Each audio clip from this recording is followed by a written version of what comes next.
Olá, meu nome é Raquel e eu vim hoje apresentar para vocês o meu projeto integrador, que tem como título A Tomada de Decisão no Planejamento de Produção, Desenvolvimento de um Sistema de Apoio à Decisão.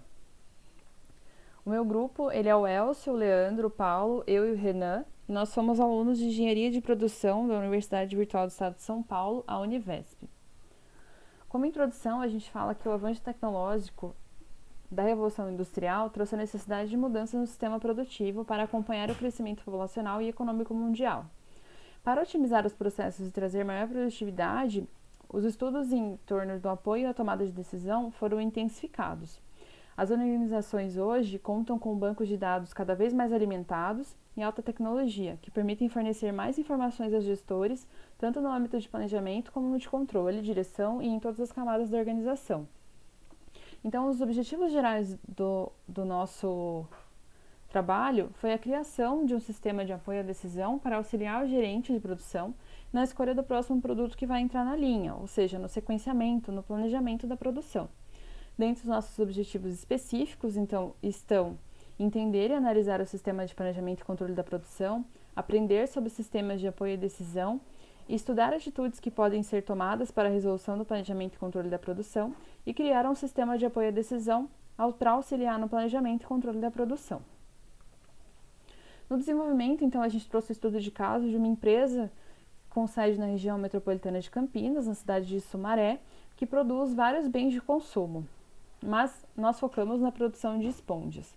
E nessa produção, nós temos basicamente 3 máquinas, de maneira geral, e a máquina 1, ela recebe as matérias-primas e faz a produção da espuma e do material abrasivo da esponja. A máquina 2 enrola esses materiais em jumbos e a máquina 3 junta esses jumbos, colando um adesivo entre eles, formando então o produto final, que segue para armazenamento e distribuição, já embalados em embalagens plásticas individuais e em caixas. E a tomada de decisão aqui, ela aparece próximo da máquina 1, por ser onde a gente vai fazer o nosso sistema de apoio à decisão, que é próximo ao planejamento, né, antes da entrada da máquina. Então, a metodologia utilizada foi, primeiramente, uma entrevista com o gerente de produção, que nos passou os indicadores de processo e o que ele costuma avaliar antes de decidir o planejamento de produção. Então, a primeira coisa que se observa é a previsão de vendas e o estoque de produtos prontos disponíveis. Desses 2 indicadores, são selecionados quais produtos serão produzidos e a quantidade que eles serão produzidos. Nessa quantidade é avaliado, então, o lote mínimo de produção. Se não atingir o lote mínimo, pode ser necessário negociar um lote menor com o cliente, produzir em outro mês ou produzir agora e armazenar as peças no estoque. Se atingir o lote mínimo, a gente segue então para verificação se os materiais, das matérias-primas necessárias para a produção estão disponíveis. Se não estiverem, temos que acionar o setor de compras, calcular o tempo de espera da produção. Mas se estiverem, que é o ideal, verificamos então se as máquinas estão disponíveis, se elas estão funcionando, estão com a manutenção preventiva em dia. Se não estiverem, deve ser feita a manutenção das máquinas e verificar a disponibilidade delas, né? E se estiverem, que também é o ideal, é calculado então as horas de produção da máquina nos turnos diários, se a gente tem operadores disponíveis, porque se não tiver, pode ser necessário aumentar um turno ou fazer hora extra, mas se tiver, então a gente pode produzir no melhor sequenciamento de produção, considerando a otimização do tempo. Então, como resultado, a gente conseguiu criar um sistema de apoio à decisão, que a gente denominou de Plan Do, que é Plan de planejar e Do de fazer, que traz uma reta de crescimento com um objetivo final na imagem, que traz também análise de dados com relação a gráficos e otimização do tempo. E também com a mãozinha para falar que está a um clique de você. A partir então dos valores, dos indicadores que a gente conseguiu na entrevista com o gerente, a gente montou um protótipo no Microsoft Excel, com uma criação de planilha com 4 abas. A aba de produtos, matérias-primas, máquinas e produção. Na aba de produtos, a gente consegue ver, então, o ano e o mês que a gente está falando, está planejando, né? O código e a descrição do item, que vão ser produzidos, o estoque mínimo e o estoque disponível. Então, a gente logo já consegue ver quais os produtos que estão abaixo do estoque mínimo, que estão aqui em amarelo, o item H e o I, a esponja H e a I. A previsão de vendas daquele produto naquele mês. E por fim, a gente pode calcular também quais produtos estão abaixo da previsão de vendas. E aqui a gente coloca em amarelo o item, a esponja A, a esponja H e a esponja I, por estarem abaixo do valor. E também a esponja B, por estar por zerar, né, o estoque. E isso pode indicar, indicando necessidade de produção dela também. É um alerta, né? E também é possível visualizar o lote mínimo de cada esponja para poder ser verificado quanto que vai ser produzido. Nessa aba também é possível verificar dois gráficos que eu trouxe aqui maior zoom para vocês.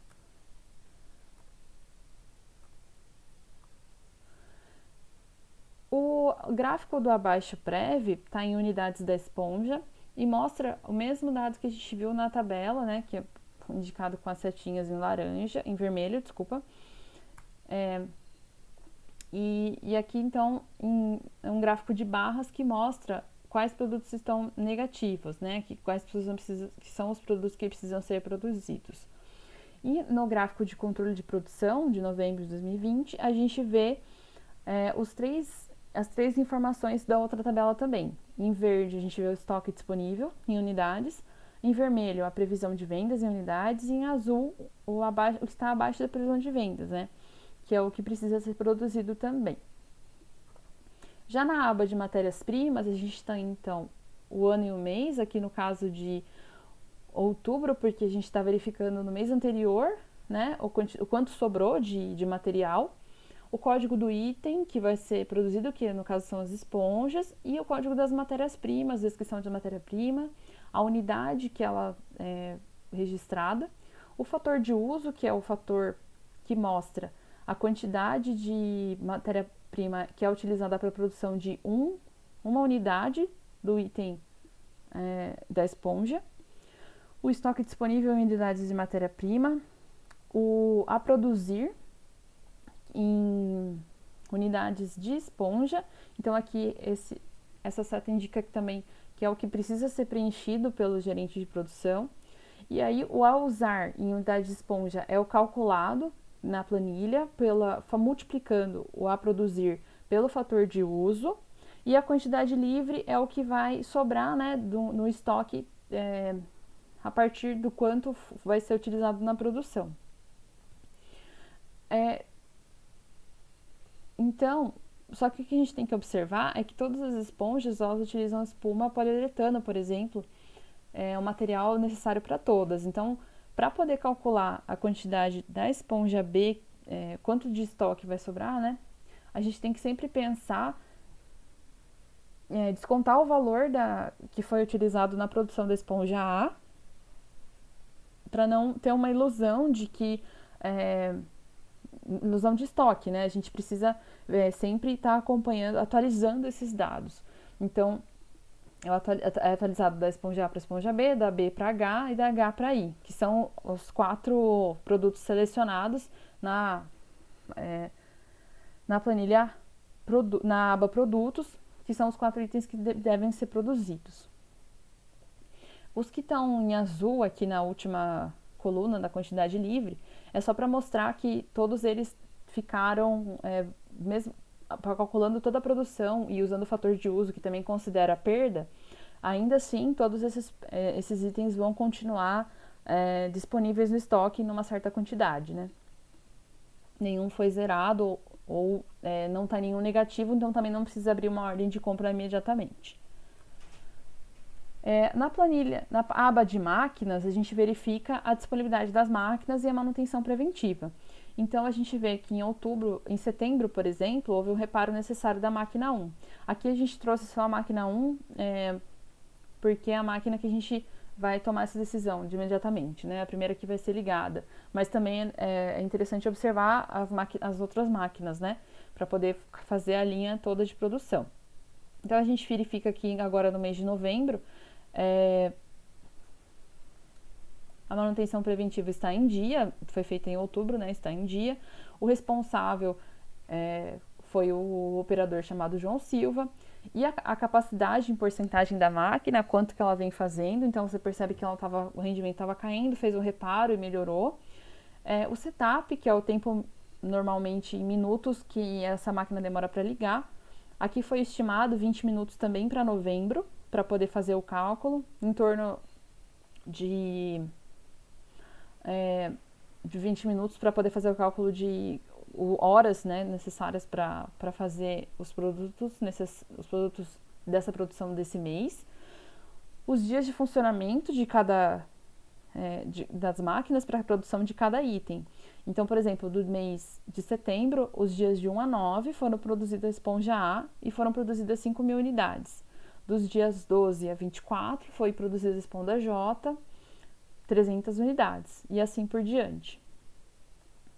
Depois de verificar, então, que a máquina está disponível e está com a manutenção em dia e verificar o setup, a gente vai para a última aba, que é a aba de produção, que nos mostra a sequência otimizada de qual, então são 4 itens, né, o A, I, o H e o B, e essa é a sequência otimizada selecionada pela planilha.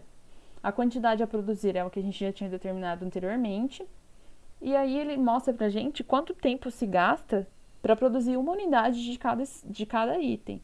Então, por exemplo, se demora 2 minutos para produzir uma esponja A, 3 minutos para produzir uma esponja I, 2 minutos para produzir uma esponja H e 3 minutos para produzir uma esponja B. E esse valor a gente precisa para poder verificar o tempo de produção. Então, fazendo a multiplicação da quantidade a produzir pelo tempo por unidade, a gente tem a produção em minutos, que é a quantidade total de tempo que vai demorar. E aí a gente tem o tempo dia, que está aqui 700 minutos. Como que a gente calculou isso? A gente pensou que considerou 2 turnos de 8 horas, que totalizariam 16 horas por dia, que são 960 minutos.